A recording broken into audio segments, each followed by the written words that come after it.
Nous avons l'interprétation en direct entre l'anglais, l'espagnol et le français. Si vous souhaitez écouter les présentations en français, veuillez sélectionner le bouton Interprétation en bas à droite de l'écran. Bonjour et bienvenue à Crise convergente, santé, droit et militantisme des transgenres en 2021, la conférence inaugurale de l'Association professionnelle pour la santé des transgenres. Nous sommes ravis d'accueillir plus de 350 participants à l'une des premières conférences académiques virtuelles organisées entièrement par des personnes transgenres. Il était important pour nous, en tant que coprésidents et pour l'ensemble du comité directeur, d'avoir l'expérience vécue requise pour pouvoir représenter du mieux que possible les communautés dont nous sommes issus. Il y a un an, peu après que la pandémie ait commencé à changer la vie telle que nous la connaissions, nous avons constitué un comité diversifié de plus d'une douzaine de membres pour planifier cette conférence, tous et toutes des bénévoles qui croient en l'importance de la collaboration et de la solidarité transnationale. Nous avons pu obtenir le parrainage financier des Synergia Initiatives pour les droits humains, de l'École des études supérieures de l'Université de Toronto et du Centre d'études sur la diversité sexuelle Marc S. Bonham de l'Université de Toronto, ce dont nous sommes très reconnaissants. Grâce à ces financements, nous avons pu sécuriser notre plateforme de conférences WOVA et les services de notre équipe d'interprètes en Uruguay, ainsi qu'offrir plus de 50 bourses pour assister à la conférence, ce qui représente plus de 15% de toutes les personnes qui y participent. En plus de nos sponsors, de notre équipe de soutien WOVA et de nos interprètes, nous souhaitons exprimer notre gratitude à vous, les participants et participantes, les présentatrices, sans qui la conférence n'aurait pas lieu. D'où que vous veniez, quelles que soient vos expériences, votre présence ici témoigne d'un engagement en faveur d'un militantisme dirigé par des trans afin d'améliorer la vie et les conditions matérielles des communautés trans et des genres divers, non seulement dans vos propres pays et régions, mais aussi dans le monde entier. Merci sincèrement. TPATH s'est formé à partir d'une réunion d'activistes, de professionnels et d'experts transidentifiés lors de l'Association mondiale des professionnels et de la santé transgenre de 2016, suite à plusieurs incidents préoccupants lors de cette conférence et des précédentes. Dès notre création, nous avons abordé ce sujet à partir de l'adage « Rien sur nous sans nous » et la santé trans par les trans. Depuis notre fondation, les membres nous ont demandé d'organiser une conférence qui permette aux personnes trans dans le domaine de la santé transgenre de se réunir et de partager des informations et des connaissances. Il s'agit là d'une entreprise énorme qui a suscité des inquiétudes quant à nos capacités, notamment en matière de financement et de main-d'œuvre. Mais heureusement, lorsque nous avons demandé du soutien, la communauté s'est manifestée avec enthousiasme et énergie. De chaque brasseur qui a acheté le premier billet pour notre conférence, aux centaines de participants qui ont choisi de donner des fonds pour rendre la conférence plus accessible et aux personnes qui continuent d'acheter des billets. Vous avez tous et toutes fait de ce rêve une réalité et en particulier vous avez permis d'offrir l'interprétation trilingue, l'inscription gratuite à ceux qui l'ont demandé et des fonds supplémentaires à mettre dans notre prochaine conférence. Il s'agit peut-être de la plus grande initiative d'éducation trilingue en matière de santé à ce jour. Les organisatrices et TPATH attendaient le bon moment pour accueillir une conférence virtuelle et nous avons choisi ce moment pour deux raisons. Premièrement, la pandémie de Covid-19 a changé la façon dont nous nous rassemblons et voyageons dans nos mondes et elle offre différents types d'opportunités pour la façon dont nous nous rassemblons pour discuter des idées, élaborer des stratégies et coordonner nos mouvements. Deuxièmement, la pandémie a mis à nu et parfois exacerbé la violence à laquelle les personnes transgenres et toutes les personnes marginalisées sont confrontées. Si le Covid-19 a changé la vie de chacun d'entre nous, il ne nous a pas affectés de la même manière à tous et à toutes. Pour certaines, la télésanté est devenue une alternative aux visites cliniques en personne, ce que de nombreuses communautés handicapées rurales du Nord mondial réclamaient depuis des années. Dans certains contextes, la capacité de sortir de chez soi a été dictée par des règles de ségrégation sexuelle qui ont exposé les communautés trans et des genres à de nouveaux types de harcèlement public et de violences.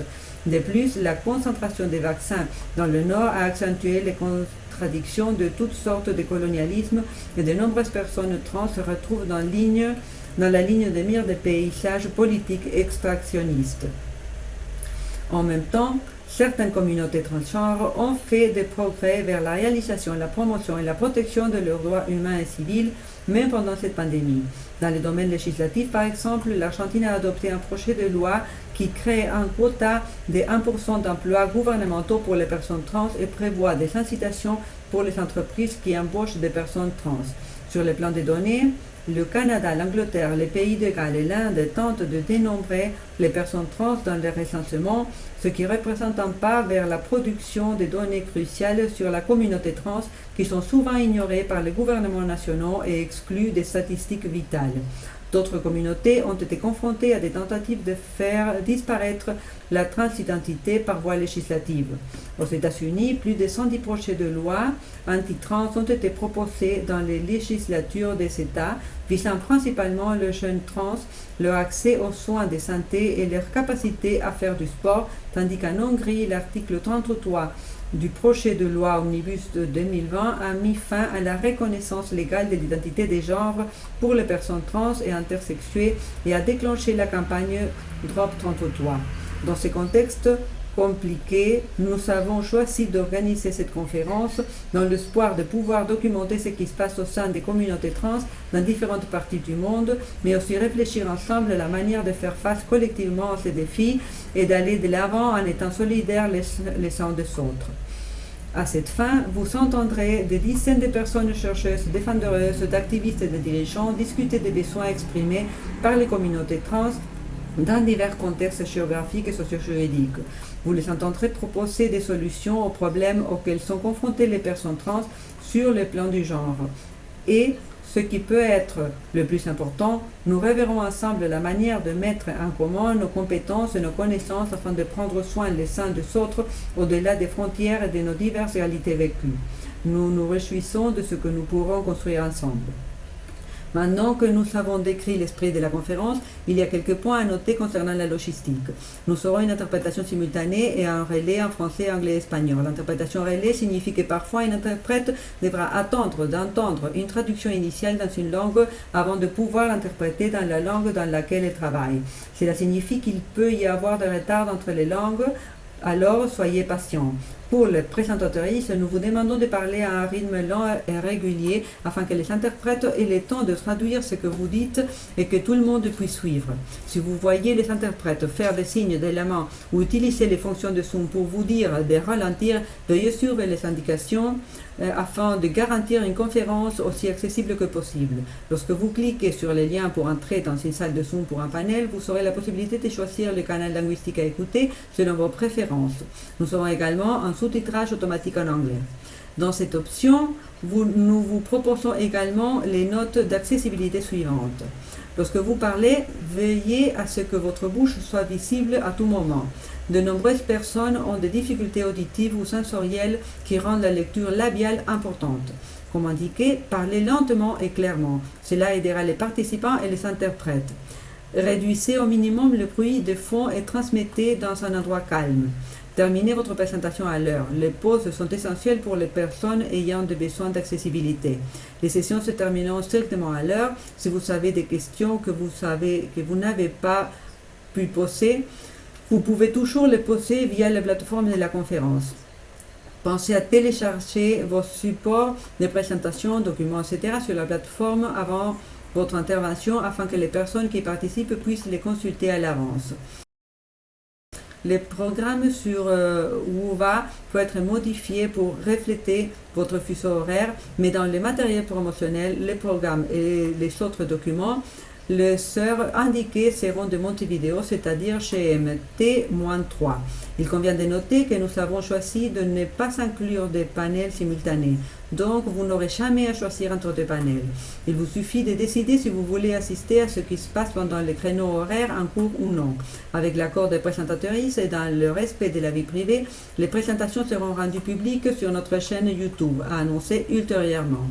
Au cours de chaque session, un modératrice présentera chaque présentatrice qui parlera pendant 1 heure au total, laissant 10 minutes à la fin, suivie d'une pause de 15 minutes avant la session suivante. Nous fermerons les salles de Zoom après 75 minutes pour faire des pauses. Nous aurions aimé laisser plus de temps pour les questions et réponses, mais le nombre de soumissions reçues a dépassé nos attentes. Nous avons ajouté un 3e jour à la conférence est prévu avant des présentations par jour que possible afin de maximiser le nombre de voix entendues. Profitez de notre plateforme de conférences Wova. Vous pouvez y poser des questions aux présentatrices avant, pendant et après leur présentation. Si vous n'avez pas eu le temps de poser une question lors d'une table ronde, vous pourrez le faire et établir un contact personnel avec les présentatrices. La plateforme, l'application et les sites web resteront en ligne pendant 30 jours après la conférence. Profitez-en pour organiser des rencontres en fonction de vos intérêts.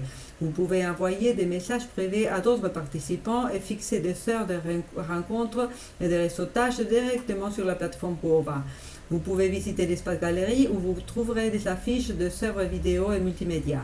Wova est disponible aussi dans votre navigateur web et sous la forme d'une application téléchargeable sur Apple ou Android pour vos appareils mobiles. Participez au concours de photos et d'affiches sur l'application. Les gagnants recevront un article de son choix de notre boutique de produits de la conférence. Enfin, si vous partagez sur les médias sociaux ce que vous entendez sur la conférence, veuillez utiliser les hashtags numéral TPATH 2021 afin que nous puissions indexer ce message pour plus tard. Et n'oubliez pas de respecter les noms et les prénoms des présentatrices. Pour les présentatrices, n'hésitez pas à partager vos liens sur les médias sociaux pendant votre panel afin que les personnes qui participent puissent vous trouver et suivre votre travail. N'hésitez pas à nous contacter si vous avez des questions. Nous espérons que vous apprécierez tous et toutes la conférence et nous nous réjouissons de vous rencontrer.